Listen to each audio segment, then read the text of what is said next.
질 들레즈. 이름만 들어도 머리가 좀 아파오시나요? 괜찮습니다. 오늘 우리는 그의 철학을 어려운 이론이 아니라 세상을 완전히 다르게 볼 수 있게 해주는 아주 특별한 생각의 도구 상자로 한번 열어보려고 합니다.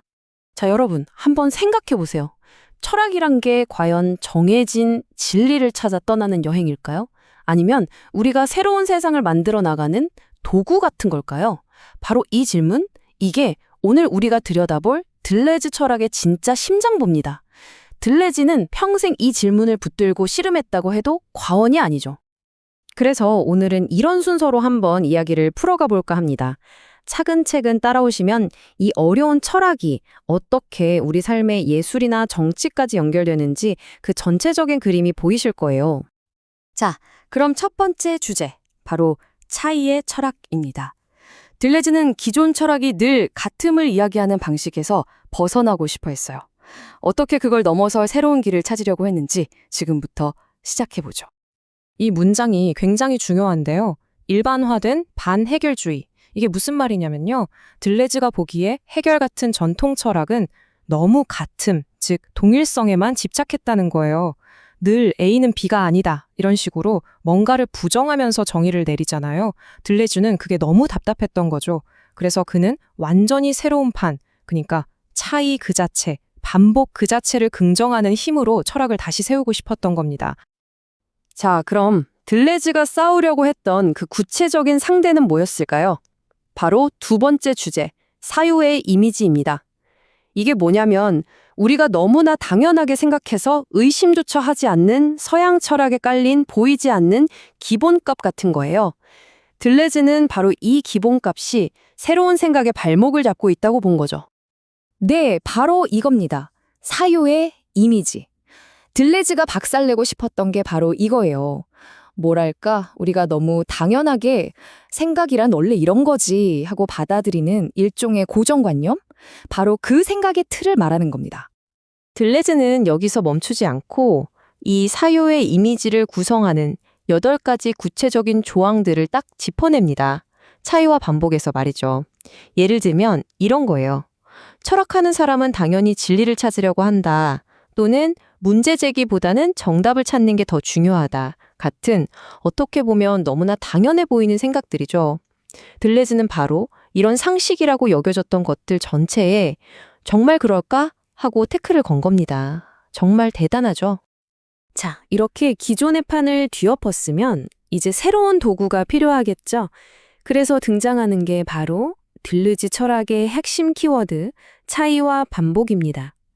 들르즈는 이 평범해 보이는 두 단어를 완전히 새롭고 강력한 무기로 재탄생시켰습니다. 보통 우리가 차이라고 하면 뭘까요?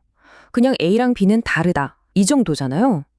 이건 사실 A와 B라는 동일한 것들이 먼저 있고 그 다음에 생기는 소극적인 개념이죠. 그런데 들레즈는 이걸 완전히 뒤집어 버려요. 차이가 먼저라는 겁니다. 차이가 그 자체로 막 꿈틀거리면서 뭔가를 끊임없이 만들어내는 아주 긍정적이고 생산적인 힘이라고 본 거죠. 순서가 완전히 바뀐 거예요. 반복도 마찬가지입니다. 우리가 생각하는 반복은 어때요? 그냥 똑같은 걸 기계처럼 되풀이하는 거잖아요. 지루하죠. 하지만 들레즈가 말하는 진짜 반복은 그런 게 아니에요. 오히려 그 반대입니다. 반복할 때마다 미세하게 달라지는 것, 매번 새로운 차이를 품고 일어나는 것, 그게 진짜 창조적인 반복이라는 겁니다. 마치 배우가 같은 대사를 매일 다르게 연기하는 것처럼요. 자, 이렇게 차이와 반복이라는 새로운 엔진을 장착했으니 이제 이걸로 세계가 어떻게 작동하는지를 봐야겠죠? 여기서 들레즈의 또 다른 멋진 개념이 나옵니다. 바로 아상블라주의입니다. 이건 서로 전혀 상관없어 보이는 것들이 어떻게 만나서 완전히 새로운 힘을 만들어내는지 그 비밀을 풀어주는 열쇠 같은 개념이에요. 아상블라주, 말이 좀 어렵죠? 그냥 배치나 결합체 정도로 생각하시면 편해요. 중요한 건 이게 그냥 부품들을 모아놓은 조립품이 아니라는 거예요. 1 더하기 1이 2가 아니라 3이나 4가 되는 마법 같은 조합이죠. 각각의 요소들이 서로 연결되면서 혼자 있을 땐 상상도 못했던 새로운 능력이 짠 하고 나타나는 그런 기능적인 관계망을 말합니다. 이 예시를 보면 아하 하실 거예요. 바로 기마전사입니다. 생각해 보세요. 말, 사람, 창. 이 세 가지가 따로 있으면 그냥 말, 사람, 창이죠. 그런데 이 셋이 기마전사라는 하나의 아쌍불라주로 결합하는 순간 어떻게 되나요? 이전에는 존재하지 않았던 엄청난 속도와 파괴력을 가진 새로운 존재가 탄생하는 겁니다. 이게 바로 아쌍불라주의 힘이에요. 자, 지금까지 좀 추상적인 개념들을 봤는데요. 그럼 이런 도구들을 가지고 뭘 할 수 있을까요? 이제부터는 이걸로 현실 세계, 특히 예술과 정치를 어떻게 분석할 수 있는지 구체적으로 한번 들어가 보겠습니다. 들레즈가 특히 사랑했던 예술가가 바로 화가 프랜시스 베이컨입니다. 베이컨이 이런 말을 했어요. 나는 공포라는 이야기보다 비명이라는 감각 그 자체를 그리고 싶었다. 와, 이 말 한마디에 들레즈 예술 철학의 핵심이 담겨 있습니다. 네, 바로 이겁니다. 왼쪽의 재현은 그림으로 어떤 스토리를 설명해 주는 거예요. 머리로 이해하는 거죠. 하지만 오른쪽의 감각은 달라요. 이건 머리를 거치지 않고 우리 몸, 우리의 신경계에 직접 충격을 주는 겁니다. 마치 시끄러운 록음악이 심장을 콩쾅거리게 만드는 것처럼요. 들레즈는 위대한 예술이 바로 이 감각을 전달한다고 봤고 프랜시스 베이컨의 귀괴한 그림들이야말로 그 최고의 예시라고 생각했던 거죠. 그리고 이런 생각의 뿌리를 거슬러 올라가면 누가 있을까요? 바로 니체입니다. 들레즈는 니체에게서 아주 큰 영감을 받았어요. 아니오라고 말하는 부정의 철학이 아니라 삶의 모든 것을 예스라고 말하는 긍정의 철학. 세상을 판단하고 재단하기보다는 있는 그대로 긍정하고 거기서 창조의 힘을 끌어내는 것. 이게 바로 들레즈가 니체에게서 물려받은 가장 중요한 태도였습니다. 이런 분석은 예술에만 머무르지 않아요. 사회 전체로 확장됩니다. 들레즈는 동료인 가타리와 함께 자본주의 사회를 분석하면서 이 사회가 두 가지 거대한 힘의 싸움터라고 봤어요. 하나는 모든 걸 통제하고 하나의 질서로 묶으려는 편집증적인 힘, 국가나 거대 자본 같은 거죠. 다른 하나는 그 통제를 벗어나 끊임없이 새로운 길을 만들려는 분열증적인 흐름, 바로 창조적인 욕망의 흐름입니다. 이 둘이 계속해서 싸우고 있다는 거예요. 와, 이 페이지 좀 보세요. 보기만 해도 숨이 턱 막히죠? 이게 바로 들레즈의 글쓰기 스타일입니다. 여기서 그는 이접적 종합이라는 정말 기가 막힌 개념을 만들어내요.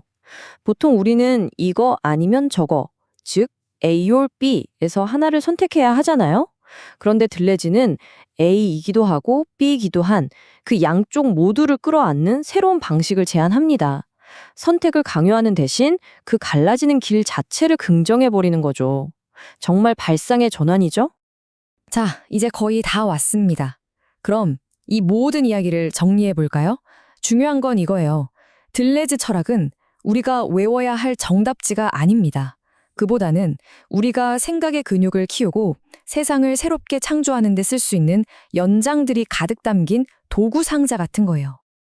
이 도구 상자 안에는 뭐가 들어있을까요? 바로 이런 것들입니다. 첫째, 당연한 건 없어 하고 상식의 질문을 던져라. 둘째, 다름을 문제 삼지 말고 오히려 창조의 에너지로 삼아라. 셋째, 똑같은 반복이 아니라 늘 새로운 반복을 시도해라. 넷째, 세상이 어떻게 연결되어 새로운 힘을 만들어내는지 그 지도를 그려봐라. 마지막으로 머리로만 이해하려 하지 말고 몸으로 직접 느껴라.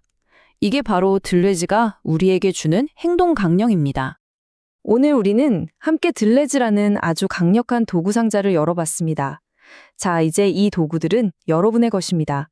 마지막으로 질문을 하나 던지면서 마무리하겠습니다. 이 도구들을 손에 쥔 여러분은 이제 어떤 새로운 생각, 어떤 새로운 세계를 만들어 보시겠습니까?